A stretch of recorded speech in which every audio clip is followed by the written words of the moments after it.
So I was sitting at my usual spot down on High Street, which is near Ohio State University campus. Actually, it's on Ohio State University campus, and I work late, so I showed up to this place I was at, and I was reading, and it was probably about 2:30 in the morning.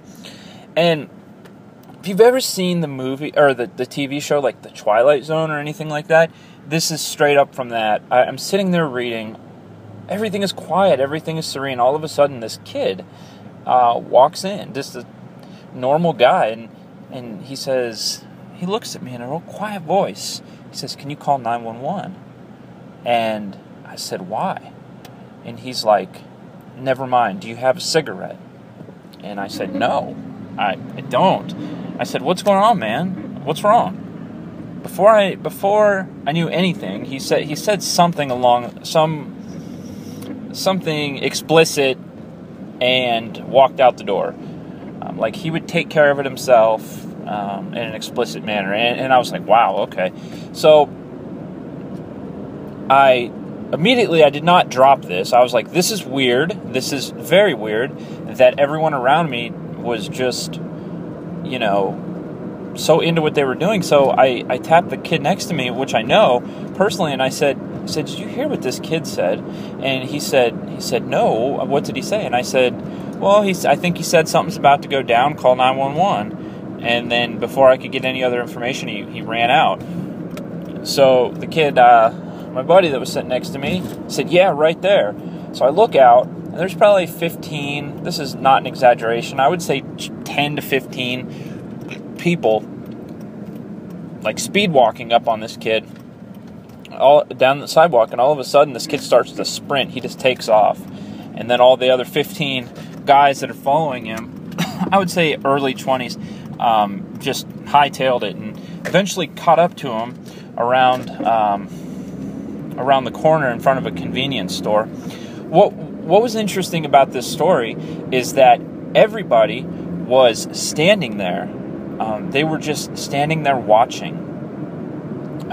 Nobody was doing anything except for, watching as if it were a movie. So I ran and I took off.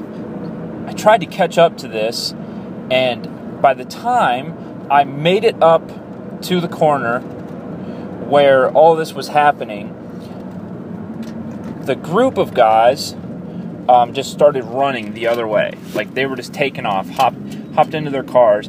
And I went up to this kid and I asked him what happened. I was going to ask him what happened. And he just went running after these guys, just screaming obscenities, and actually jumped in front of a car. He jumped in front of one of their cars as it was pulling out. And they were not driving slow. They pinned it, cracked this guy's window.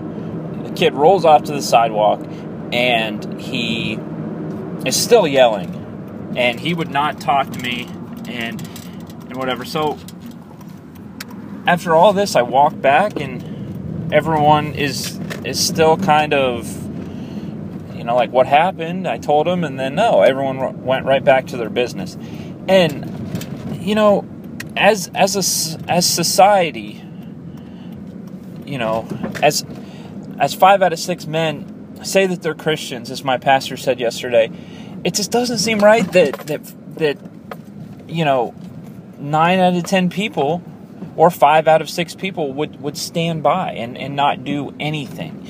Nothing to help this kid. I mean, everyone was I would imagine, so wrapped up in themselves that they didn't want to get hurt or whatever.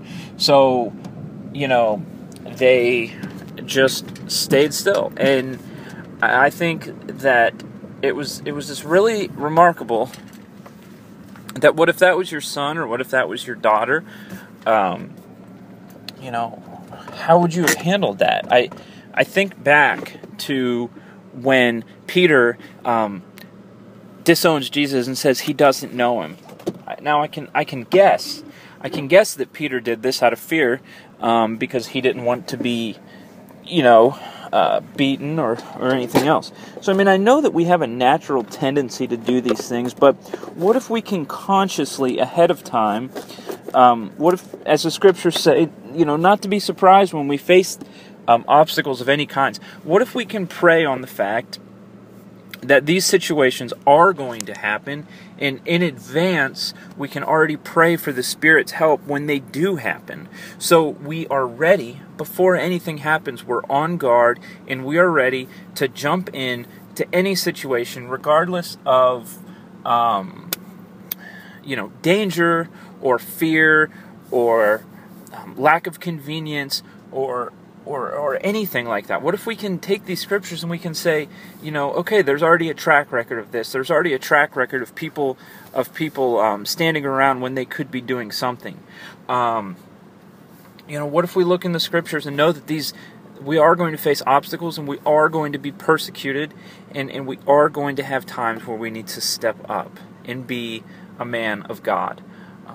I can assure you that if there was one person being beat by 10 in a circle, such as this young guy, Jesus would not have stood there, and he wouldn't.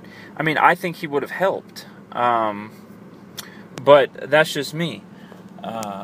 So that is the story of the High Street beatdown.